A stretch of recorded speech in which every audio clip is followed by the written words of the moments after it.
I'm not an inspirational speaker. I've never lost a limb on a mountainside, metaphorically or otherwise, and I'm certainly not here to give career advice because, well, I've never really had what most would consider a job. However, I have had large groups of people listening to what I say for quite a few years now, and it's given me an inflated sense of self-importance. So I will now, at the ripe old age of 37.9, bestow upon you 9 life lessons. 1, you don't have to have a dream. Americans on talent shows always talk about their dreams. Fine, if you have something you've always wanted to do, dreamed of, like in your heart, go for it. After all, it's something to do with your time, chasing a dream. And if it's a big enough one, it'll take you most of your life to achieve, so by the time you get to it and are staring into the abyss of the meaninglessness of your achievement, you'll be almost dead, so it won't matter. I never really had one of these dreams, and so I advocate passionate dedication to the pursuit of short-term goals. Be micro-ambitious. Put your head down and work with pride on whatever is in front of you. You never know where you might end up. Just be aware the next worthy pursuit will probably appear in your periphery, which is why you should be careful of long-term dreams. If you focus too far in front of you, you won't see the shiny thing out the corner of your eye. 2, don't seek happiness. Happiness is like an orgasm. If you think about it too much, it goes away.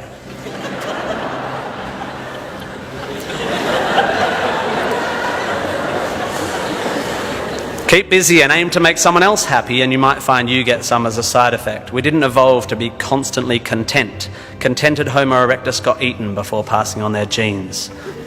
3, remember, it's all luck. You are lucky to be here. You are incalculably lucky to be born. Understanding that you can't truly take credit for your successes, nor truly blame others for their failures, will humble you and make you more compassionate. Empathy is intuitive, but is also something you can work on intellectually. 4, exercise. I'm sorry, you pasty, pale, smoking philosophy grads, arching your eyebrows into a Cartesian curve as you watch the human movement mob winding their way through the miniature traffic cones of their existence. You are wrong and they are right. Well, you're half right. You think, therefore you are, but also you jog, therefore you sleep, therefore you're not overwhelmed by existential angst. You can't be can't, and you don't want to be. Play a sport, do yoga, pump iron, run, whatever, but take care of your body. You're going to need it. Most of you mob are going to live to nearly 100, and even the poorest of you will achieve a level of wealth that most humans throughout history could not have dreamed of. And this long, luxurious life ahead of you is going to make you depressed. 5, be hard on your opinions.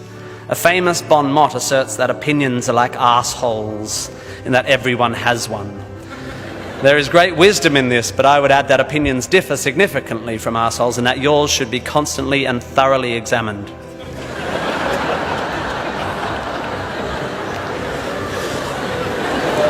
We must think critically and not just about the ideas of others. Be hard on your beliefs. Take them out onto the veranda and hit them with a cricket bat.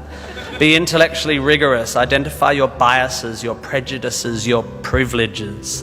Most of society's arguments are kept alive by a failure to acknowledge nuance.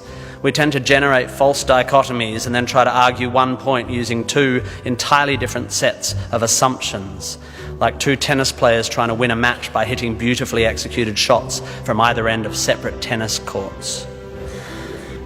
6, be a teacher. Please, please, please be a teacher.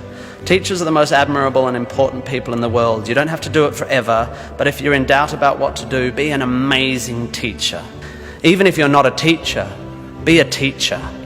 Share your ideas. Don't take for granted your education. Rejoice in what you learn and spray it. 7, define yourself by what you love. I found myself doing this thing a bit recently where if someone asks me what sort of music I like, I say, well, I don't listen to the radio because pop song lyrics annoy me. Or if someone asks me what food I like, I say, I think truffle oil is overused and slightly obnoxious. And I see it all the time online, people whose idea of being part of a subculture is to hate Coldplay or football or feminists or the Liberal Party. We have a tendency to define ourselves in opposition to stuff. As a comedian, I make my living out of it. But try to also express your passion for things you love. Be demonstrative and generous in your praise of those you admire. Send thank you cards and give standing ovations. Be pro stuff, not just anti stuff. 8, respect people with less power than you.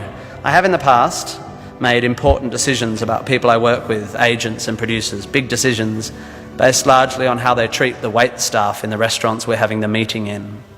I don't care if you're the most powerful cat in the room, I will judge you on how you treat the least powerful. So there. 9, finally, don't rush. You don't need to already know what you're going to do with the rest of your life. Don't panic. You will soon be dead. Life will sometimes seem long and tough, and God, it's tiring. And you will sometimes be happy and sometimes sad, and then you'll be old, and then you'll be dead. There is only one sensible thing to do with this empty existence, and that is fill it. Not fill it, fill it.